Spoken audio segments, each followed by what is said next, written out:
మన దగ్గర ఉన్న వెహికల్ కొత్తదైనా పాతదైనా, మరీ ముఖ్యంగా 2019 ఏప్రిల్ కంటే ముందు రిజిస్ట్రేషన్ అయినటువంటి అన్ని వెహికల్స్ కూడా హై సెక్యూరిటీ నెంబర్ ప్లేట్ వేసుకోవాలని చెప్పేసి కేంద్ర ప్రభుత్వం ఒక ఆర్డర్ ఇచ్చింది. ఈ నెంబర్ ప్లేట్ లేకపోతే చట్టపరమైన చర్యలు తీసుకుంటామని చెప్పి కూడా ఒక గవర్నమెంట్ ఆర్డర్ తీసుకొచ్చింది, సెంట్రల్ గవర్నమెంట్. అయితే ఈ నెంబర్ ప్లేట్ యొక్క ఉపయోగాలు ఏందో ఒకసారి చూద్దాం. ప్రతి నెంబర్ ప్లేట్ మీద ఒక యూనిక్ లేజర్ ఐడి ఉంటుంది.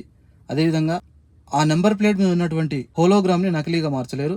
అదేవిధంగా నాన్ రిమూవబుల్ స్నాప్ లాక్ ఉండడం వల్ల ఒకసారి ఫిక్స్ చేసిరంటే దాన్ని తొలగించడం సాధ్యం కాదు. ఈ హై సెక్యూరిటీ నెంబర్ ప్లేట్ మీద ఉన్నటువంటి IND India and blue band ఉంటుంది. ఇది దేశవ్యాప్తంగా కూడా అన్ని వెహికల్స్ కూడా ఒకే విధంగా ఉంటుంది. వీటన్నిటి వల్ల ఉపయోగం ఏంటంటే వెహికల్ ట్రాకింగ్కి చాలా ఈజీ ఉంటుంది. ఏదైనా కంప్లైంట్లలో ఆ యొక్క వెహికల్ని ట్రాక్ చేయడం చాలా ఈజీ, సులభంగా అవుతుంది. మరి ఈ హై సెక్యూరిటీ నెంబర్ ప్లేట్ను ఆన్లైన్ ద్వారా ఎట్లా తీసుకోవాలో చూద్దాం. www.siam.in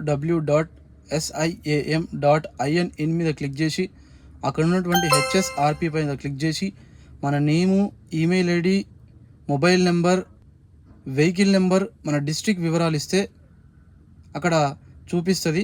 ఆ తర్వాత ఆన్లైన్ ద్వారా పేమెంట్ చేసి ఈ ప్రాసెస్ను కంప్లీట్ చేసి 15 రోజుల తర్వాత మనం ఎక్కడైతే సెలెక్ట్ చేసుకుంటామో షోరూము, ఆ షోరూమ్కి వెళ్తే మన యొక్క హై సెక్యూరిటీ నెంబర్ ప్లేటు ఇవ్వడం జరుగుతుంది. అయితే ఇక్కడ ఆన్లైన్ పేమెంట్ అని చెప్పిన కదా, పేమెంట్ ఛార్జెస్ ఎంత ఉంటాయో ఒకసారి చూసినట్లయితే 2 వీలర్ వెహికల్ అయితే కంపెనీని బట్టి 320 రూపాయల నుంచి 500 వరకు ఉంటుంది. అదే 4 వీలర్ వెహికల్ అయితే కంపెనీని బట్టి 600 రూపాయల నుంచి 3000 రూపాయల వరకు ఉంటుంది. ఈ ఇన్ఫర్మేషన్ నచ్చినట్లయితే ఒక లైక్ చేయండి. Thank you.